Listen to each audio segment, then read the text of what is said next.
I have. So one year I was part of the media team. So every year they, have video camera and pictures and stuff to do promotions for the next year.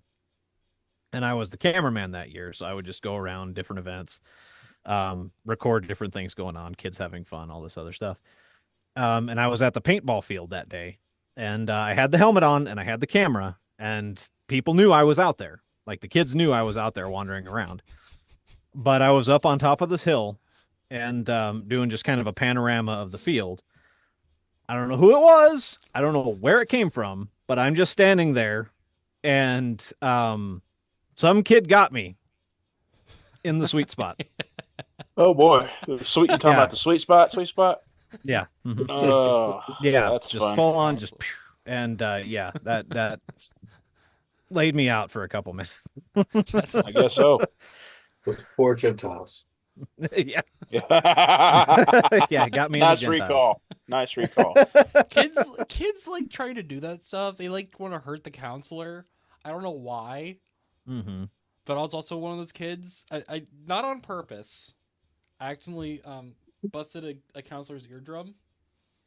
Ooh, I there's like you're swimming in the pool and he was getting a little rowdy and something happened and I kicked him in the face, on the side of the face, and it ruptured his eardrum. Wow. I didn't see him after that. I think he stopped being a counselor after that. So, yeah. Careful what you do with boys, because boys are boys and they don't know any better. I had kids at camp with like those blobs, launch them, and we were oh yeah, told we had one. counselors can't go on with the kids. I'm like, understandable, makes sense. Mhm. Some of these kids are like a third of my size. One of my boys from my church was like, "Can you launch me?" I'm like, "Dude, you are like a twig. If I launch you, you're going over the fence." Like, I'm like, and also you go to my church and your mom finds out, she might kill me. So media team trained you reminded me. I told Crad this the one time. Whenever I'm in kids' church, occasionally I have to be the guy working the soundboard. I have to like, because I've had kids try to come over and mess with it because they see all the buttons. Like, oh, what's this? I'm like, don't go near it. I've got a big no touchy from Emperor's New Groove sign Yeah, on our No soundboard. touchy. We haven't had a Nice. problem in a Oh, while, touchy. No touchy. but we thought one of the kids had done it because whenever we would turn on our mics, for whatever reason, we kept hearing next door, or we turned something on, we just hear the main service next door, and we couldn't figure out what it was. And it's the same boy that tried to ask me to launch him over the fence. He was like, "Why can you hear my mom?" Because she does our worship team, so he knows all the songs. So we always ask him what songs we're doing because he always knows.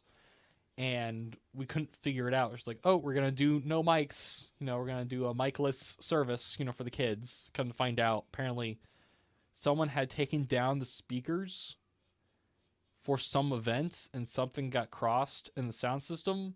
So we were Oh picking no. up what was next door. Oh no. I don't know what happened. We never really figured out 100% what the issue was. But the guy that we called the guy over that does our sound, because he'll handle both. And I know how to do most of it, but I was like, I don't know what's going on. I don't know that much.